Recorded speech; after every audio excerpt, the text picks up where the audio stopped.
रामपुर में एक जनसभा को संबोधित करते हुए मुख्य अतिथि के रूप में पहुंची सांसद रेखा अरोड़ वर्मा ने कहा कि मोदी सरकार ने 9 वर्ष में अत्यधिक विकास कार्य जन कल्याण की योजना लागू किया है।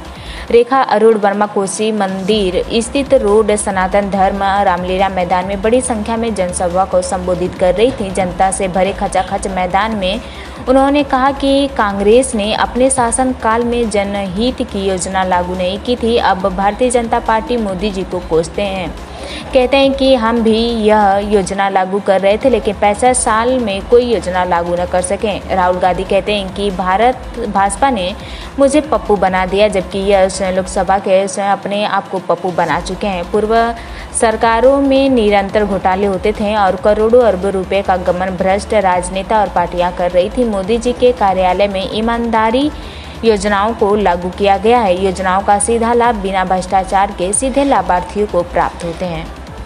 परिवार में वापिस आऊं और अपने परिवार को खुशहाल देखूं, ये प्रार्थना करता है, ये आस्था है हमारी। और राम मंदिर हमारी आस्था से जुड़ा हुआ विषय था। हम लोग हमेशा, हमारी जनता ने आवाज उठाई कि राम मंदिर बनना चाहिए, लेकिन राम मंदिर के लिए कभी विचार नहीं किया।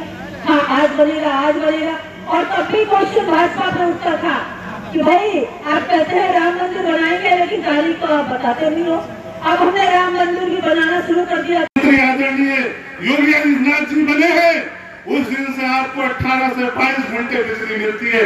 ये दिया है आपको मोदी सरकार ने, ये दिया है आपको योगी सरकार ने। मेरे भाइयों, याद करो वो जमाना जब गरीब आदमी की जमीन एक बड़ा माफिया जोत लिया करता था। एक बहन बाजार में नहीं जा सकती थी। शादी ब्याह में रात के जब 11 बजते थे तो लोग डरने लगते थे कि हम घर लेंगे। लेकिन जब से भारतीय जनता पार्टी की सरकार बनी है, योगी महाराज यशस्वी मुख्यमंत्री जी की सरकार बनी है, उस दिन से रात के 2 बजे कोई महिला, कोई बहन, कोई बेटी, कोई माँ अगर अपने घर जाती है, किसी गुंडे बवाली की हिम्मत नहीं है उसको हाथ लगा दे। ये दिया है आपको योगी सरकार ने कर दिया। उसके बाद 2G स्पेक्ट्रम घोटाला, यानी ऊपर वायु का घोटाला, नभ का घोटाला भी कांग्रेसियों ने कर दिया। तो न नभ छोड़ा, न थल छोड़ा, न पाताल छोड़ा। कोई ऐसी जगह कांग्रेसियों ने नहीं छोड़ी थी जहाँ घोटाले लोगों ने न किए। लेकिन आज मोदी जी के राज में कहीं कोई घोटाला अगर करता है तो भ्रष्टाचारियों की जगह जेल में होती है। आप देख लीजिए कि किस तरह के दिल्ली की सरकार में जिनको केजरीवाल जी कटकर ईमानदार का दर्जा दे रहे हैं, ऐसे सत्येंद्र जैन को जो केजरीवाल सरकार में का चुनाव भी 1 साल के बाद है। लेकिन साथियों, लोग सवाल करते हैं कि साहब 1 साल चुनाव के बाद है, लेकिन भारतीय जनता पार्टी इतनी सक्रिय क्यों है, जनता के बीच में क्यों है?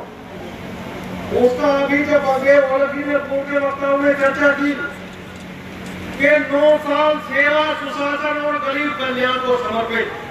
साथियों, तक 2014 में आपके आशीर्वाद से इस देश में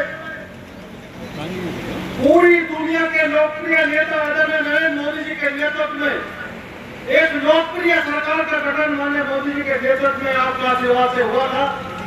तो यहाँ पर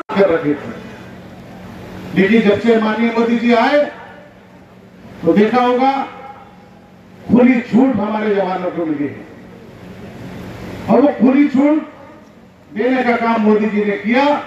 वो यूं उन्होंने जो 9 साल में धरातल पर योजनाओं को लाने का काम किया है, वो आपके सामने आपका इसका नतीजा है।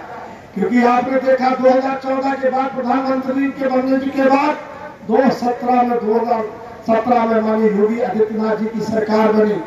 2019 में फिर भारतीय जनता पार्टी माननीय प्रधानमंत्री नरेंद्र मोदी जी के नेतृत्व में सरकार बनी।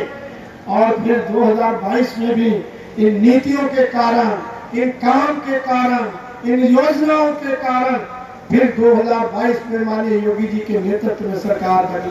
साथियों, मैं इतना सिर्फ 2 लाइनों में कहना चाहता हूँ, जो काम 2014 से पहले नहीं हुए, 2014 से माननीय प्रधानमंत्री के बनने के बाद जो कल्याणकारी योजनाएं निष्पक्ष, बिना भेदभाव से, बिना उपायों से आज एक जन जन तक पहुंचाने का जो काम लाभ रामपुर के हर वासी को बराबर से मिला।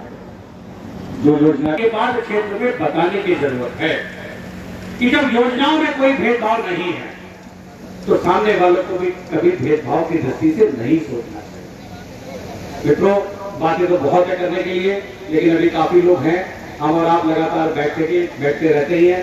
मैं अपनी बात को यहीं समाप्त करता हूं। जय हिंद, जय भारत, जय श्री राम।